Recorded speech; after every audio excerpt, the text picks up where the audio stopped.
sambutan dari Mas Sabtu PWM Jawa Timur. Saya diingatkan Mas Sabtu kalau datang pakai sarung.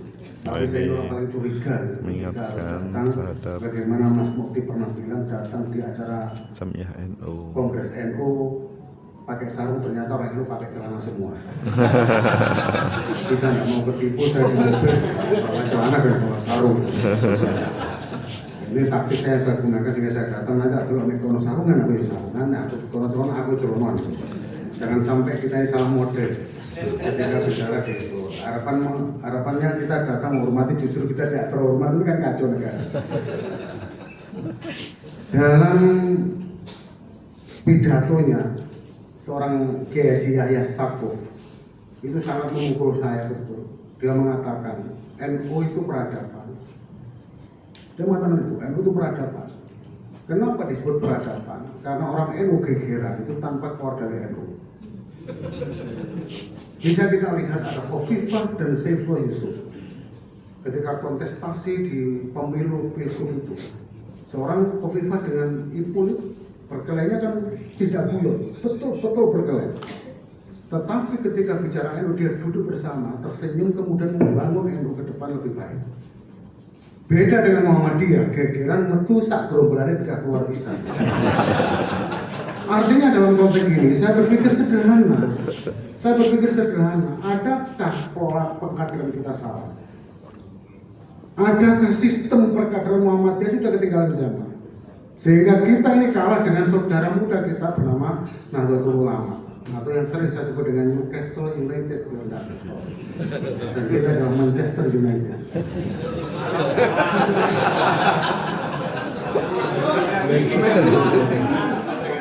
Ini persoalan serius itu.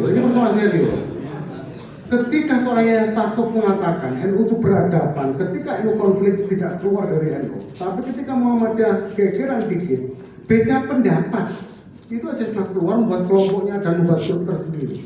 Bahkan sampai masjidnya ditarik itu di Muhammadiyah.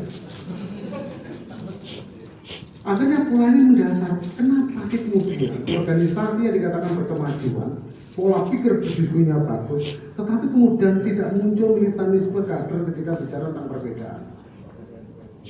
Saya sering bersambatan nih Pak, kalau ketika bicara di PWM.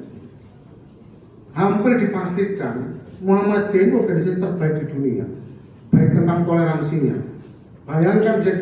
Bisa kita bayangkan, di UMPO ini saya mau izin Pak Rektor, bisa dipastikan hampir 80% dosen dan karyawannya itu adalah Newcastle United. Coba jangan cek kalau tidak percaya. Di Unmul, di Unmul Surabaya, dan di Universitas Muhammadiyah lain, itu kebaikan Muhammadiyah. Malah saya ini orang manusia tidak beruntung ketika bapak saya beri nama Muhammad Abdu. Masuk depak itu, ijazah dimasukkan, sudah ditolak. Tidak ada nama Muhammad Abdu, ini mesti Muhammad orang NU gitu, mesti Muhammadiyah. Sehingga saya protes bapak saya, memberi nama kok tidak hoki sama sekali bapak ini. Karena bahasanya ada lalu dari Gontor itu. Artinya dalam konteks ini, ada yang salah dalam sistem tata kelola tentang perkaderan di Muhammadiyah. Mulanya di UMM itu sekarang ada gerakan Baitul Arqam dosen dan karyawan Muhammadiyah. Dosen dan karyawan Muhammadiyah yang tidak ikut Baitul Arqam itu tidak ada ditandakan oleh rektor tentang sertifikasi dosennya. Termasuk dia mau usaha Muhammadiyah lain gitu. Jangan dikira sekolah Muhammadiyah itu gajinya sedikit loh. Anda tidak akan mendapat sertifikasi tidak ngajar di Muhammadiyah gitu. Ini penting Pak, harus kita coba pahamkan tentang keberadaan Muhammadiyah. Saya ngomong dengan Pak Rektor, kalau tidak ada Baitul Arqam, jangan dikasih sertifikasi Pak.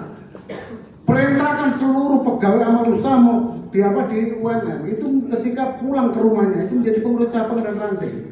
Kalau tidak mau, jangan dikasih THR itu. Kita ini bisa pemilik kok, owner kok. Dan karyawanmu itu lebih dari 3.700 Pak. Kalau tambah 1 berarti sudah 7.000. Nah naik 2 berarti 15.000. Itu dibayar Muhammadiyah. Ini bayangkan Muhammadiyah punya kekuatan tapi tidak punya power untuk menggerakkan. Ini serius. Kader kita termarginalisasi karena persoalan apa?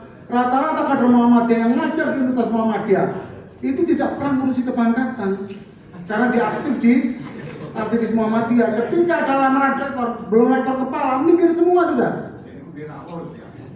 Dan saya tahu persis orangnya siapa gitu. ini penting Pak, harus kita lakukan. Sehingga apa? Distribusi kader di awal usaha Muhammadiyah itu jelas. Dan ini penting harus kita lakukan. Dan ini salah satu cara adalah pelatihan instruktur yang diharapkan nanti bisa menyebarkan kader-kader potensial untuk memimpin Muhammadiyah ke depan.